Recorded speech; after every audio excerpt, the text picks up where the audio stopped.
আমি ব্যক্তিগতভাবে দৃঢ়ভাবে বিশ্বাস করি বাংলাদেশের মানুষ আজকে সারাদিনে বেরিয়ে এসে যদি তাদের অধিকার প্রয়োগ করেন, ভোট দেন, ইনশাল্লাহ যে কোনো ষড়যন্ত্রের মুখে দেওয়া সম্ভব। বিশ্বাস করি যে আইন শৃঙ্খলা বাহিনী তারা বিভিন্ন জায়গায় অত্যন্ত কঠোরভাবে সে সকল অনাকাঙ্ক্ষিত ঘটনা দমন করেছে, যা আমরা গতকাল রাত পর্যন্ত ভোর রাত পর্যন্ত টিভির পর্দায় দেখেছি, বিভিন্ন চ্যানেলে দেখেছি।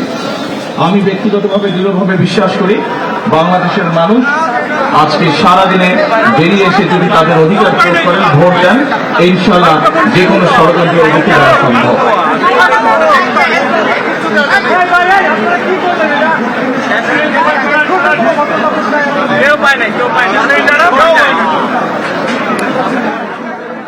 মাত্র তো ভোট গ্রহণ শুরু হয়েছে, আমি শেষটা কেমন করে এখনই না দেখে আমি অবশ্যই ইনশাল্লাহ আশাবাদী, আমি দৃঢ়ভাবে আশাবাদী।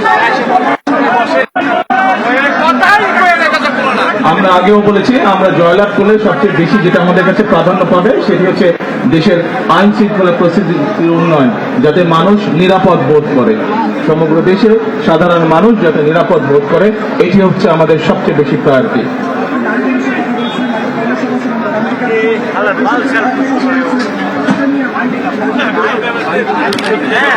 দেখুন, বাংলাদেশের জনসংখ্যার অর্ধেক নারী, আমরা এই অর্ধেক জনসংখ্যাকে পেছনে রেখে আমরা এগোতে পারবো না।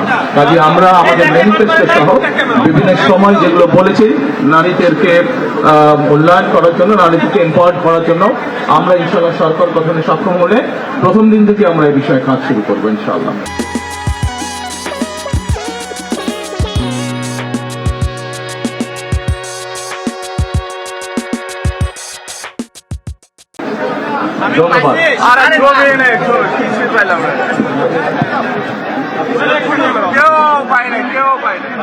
ধন্যবাদ সাংবাদিক ভাইরা।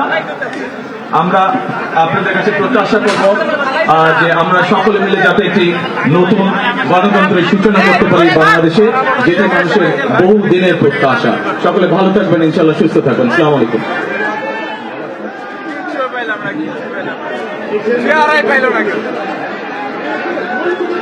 আমি শুনতে পাচ্ছি না, আমি এখনো বলতে পারবো না। আমি সারা বাংলাদেশের খবর আমি পাইনি। আমি আগেই বলেছি, গতকাল রাত্রে অনাকাঙ্ক্ষিত কিছু ঘটনা ঘটেছে, দেশের আইন শৃঙ্খলা বাহিনীর সদস্যরা কঠোর হস্তে সেটা দমন করেছেন, এবং আমি দৃঢ়ভাবে বিশ্বাস করি বাংলাদেশের মানুষ আজকে বেরিয়ে এসে তাদের অধিকার প্রয়োগ করলে যে কোনো ষড়যন্ত্র এই দেশের জনগণের রুখে দিতে সক্ষম।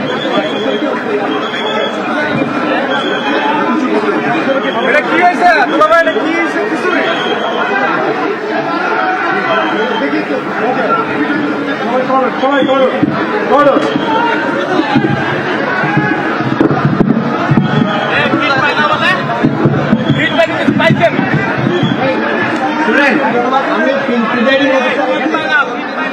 আমি একটু বলবো।